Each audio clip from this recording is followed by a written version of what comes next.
A very important topic, solution of system of non-homogeneous equation, linear equation of n variable. We will also cover consistency of system of non-homogeneous linear equation. तो पहले हम non homogeneous equation को समझते हैं क्या होती है। जैसे नॉन होमोजेनियस इक्वेशन को हम कैसे लिखते हैं, ए एक्स इक्वल टू बी की फॉर्म में। ये आपने ऑलरेडी क्लास 12th में भी सिस्टम ऑफ लीनियर इक्वेशन को सॉल्व करने का तरीका सीखा है, जिसको हम इनवर्स से सॉल्व करते थे।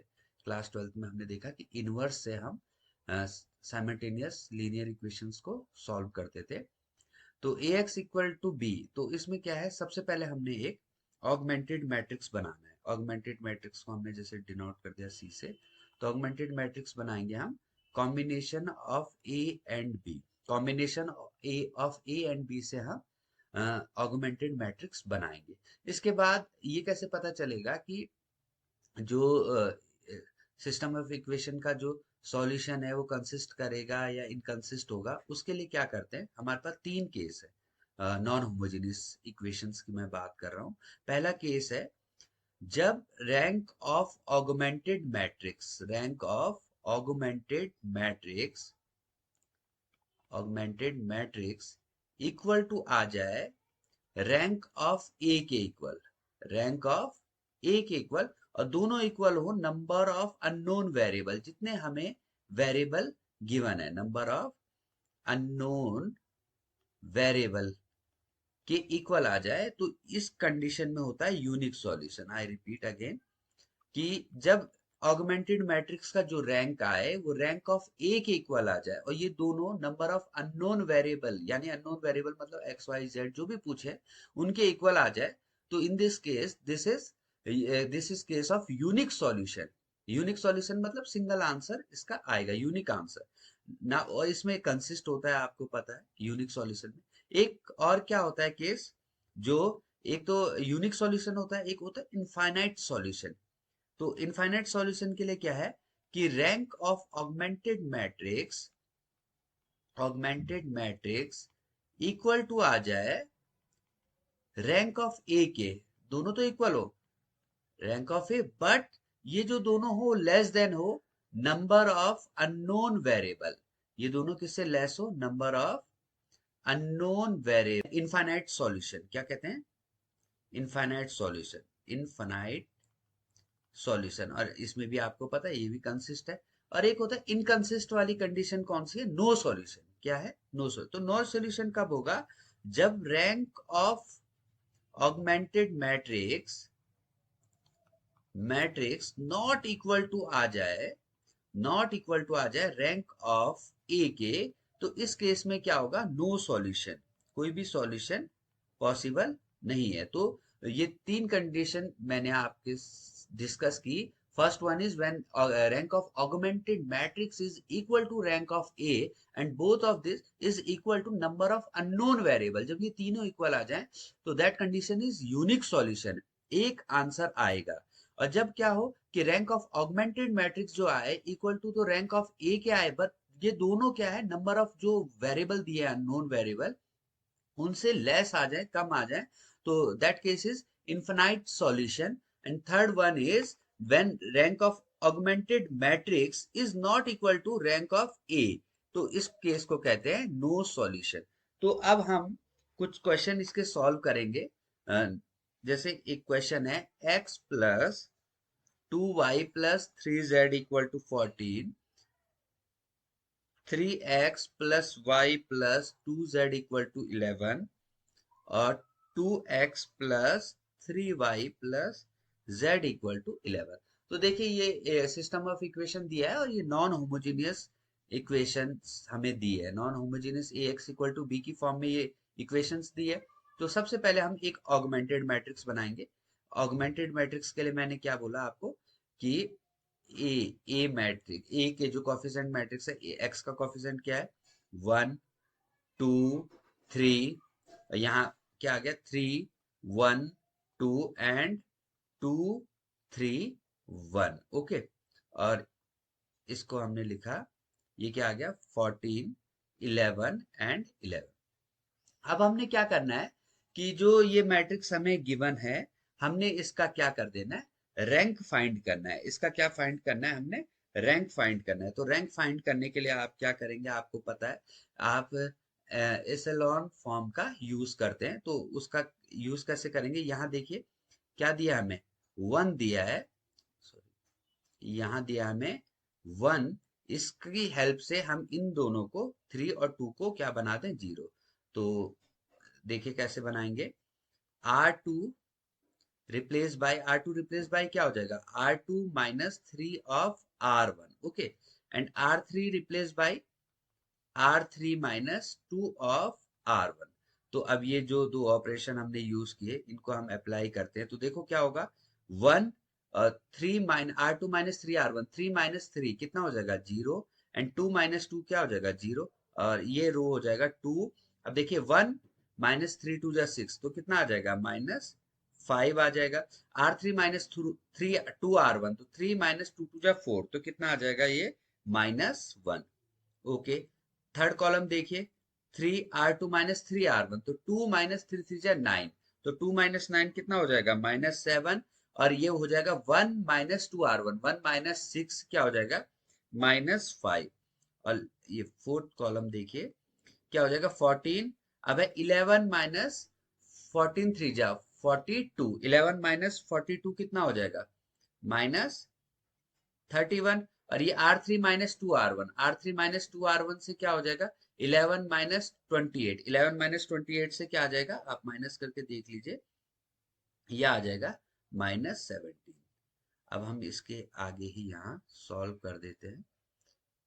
ये देखिए ध्यान से, इसके आगे स्टेप, अब देखिए इसके आगे क्या करेंगे, अब हमने क्या करना है, इसको क्या बना देना है, 1 बना देना है। तो हमारे पास दो रास्ते हैं, या तो इसको -5 से डिवाइड कर दें, या इन दोनों को इंटरचेंज कर दें, फिर -1 से डिवाइड कर दें। तो हम इंटर ऑपरेशन यूज करते हैं, क्या ऑपरेशन यूज होगा, R2 इंटरचेंज विद R3। तो R2 इंटरचेंज विद R3 किया, तो ये हो गया 1 2 3 14।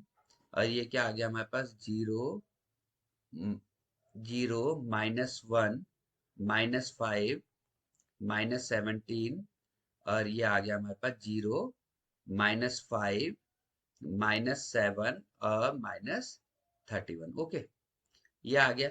अब इसको हम क्या इसेलॉन फॉर्म यूज कर रहे हैं ना, तो यहाँ 1 चाहिए हमें, 1 की हेल्प से हम इसको 0 बनाएंगे। तो इसको क्या करने के लिए हमने क्या किया, R2 replace by R2 divided by -1।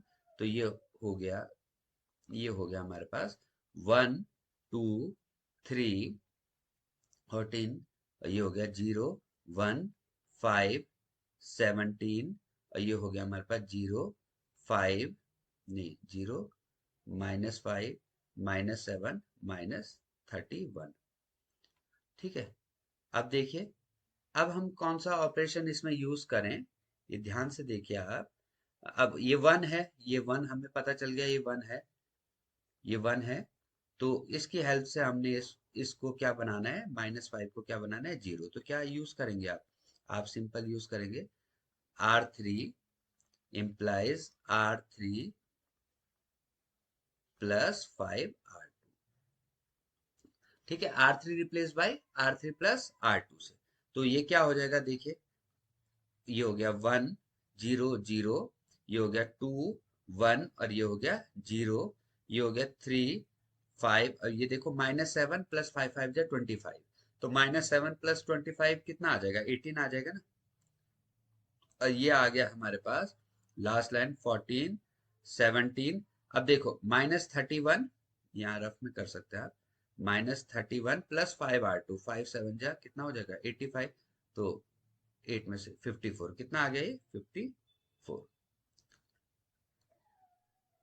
ठीक है। अब देखो अब हम क्या कर दें इसको, एसलॉन फॉर्म में चेंज करने के लिए हमने क्या करना है, इसको R3 को क्या बनाना है, यहाँ R3 में 18 है ना, तो 18 को क्या बनाना है, हमने 1 बनाना है ना। 1 बनाने के लिए क्या करोगे आप बताओ, 1 बनाने के लिए आप क्या करोगे, इसको R3 implies R3 divided by 18, ठीक है। तो ये हो गया आपका 1 2 3, 14, 0, 1, 5, 17, और ये हो गया 0, 0, 1, और 18 3 जा 54। तो अब देखो, अब ये हमारे पास एसलॉन फॉर्म में आ चुका है, और जितना हम सॉल्व कर सकते थे इसको हमने कर दिया। अब हमने इसका रैंक चेक करना है। तो देखो, ऑगमेंटेड मैट्रिक्स है ना ये हमारे पास, ये क्या है हमारे पास, ऑगमेंटेड मैट्रिक्स था ना। तो ऑगमेंटेड मैट्रिक्स का rank, rank of augmented matrix कितना आया, rank of augmented matrix, rank of augmented matrix कितना आया है, 1 2 3, तीन ऐसी रो है ना जिसमें नॉन जीरो एलिमेंट है, तो rank of augmented matrix is 3। और रैंक ऑफ ए कितना आया, रैंक ऑफ ए कितना आया, रैंक ऑफ ए है हमारे पास 3। तो rank of augmented matrix is, augmented matrix is equal to rank of A equal to number of unknown variable कितने हैं, नंबर ऑफ अननोन वेरिएबल इसमें 3 थे, एक्स वाई जेड। तो नंबर ऑफ अननोन वेरिएबल इसमें लिख दिए 3 थे, तो तीनों 3 आ गए। तो इसका मतलब ये कौन सा केस है, ये है यूनिक सॉल्यूशन है। क्या है ये, यूनिक सॉल्यूशन है। तो ये कंडीशन किसकी है हमारे पास, यूनिक सॉल्यूशन की। ठीक है, कैसे पता चला हमें, क्योंकि rank of augmented matrix is equal to rank of A, और rank of A is equal to number of unknown variable. तो ये इसका मतलब ये, this is case of unique solution. तो अब इसको हमने सॉल्व करना है, तो सॉल्व करने के लिए हमने सिंपल इसको क्या लिखना है, देखिए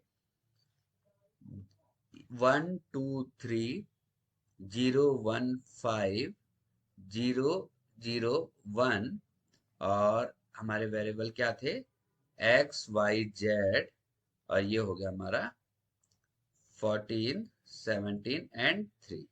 अब आप क्या लिखेंगे, इसको सिंपल इक्वेशन आप बना दीजिए। तो पहली इक्वेशन बन गई आपकी, क्या बन गई पहली equation, x plus 2y plus 3z equal to 14। Second equation बन गई आपकी y plus 5z equal to 17, and third equation बन गई आपकी z इक्वल टू 3। तो अब देखो z equal to 3 second equation में इसमें पुट कर दी, तो y प्लस 5 × 3 इक्वल टू 17, तो y प्लस 15 इक्वल टू 17, तो y इक्वल टू क्या आ गया 2, और इसको y2 और z3 को इसमें इस इक्वेशन में रख दिया, तो ये क्या है, x plus 2y plus 3z equal to 14, और x प्लस 2 इंटू वाई कितना है 2, प्लस 3 इंटू जेड है 3 इक्वल टू 14। तो ये आ गया x plus 4 plus 9 equal to 14, x plus 13 equal to 14। तो x इक्वल टू आ गया 14 माइनस 13, x आ गया 1।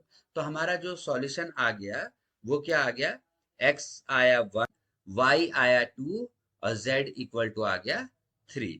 तो ये हमारा सॉल्यूशन है, x equal to 1, y equal to 2 and z equal to 3।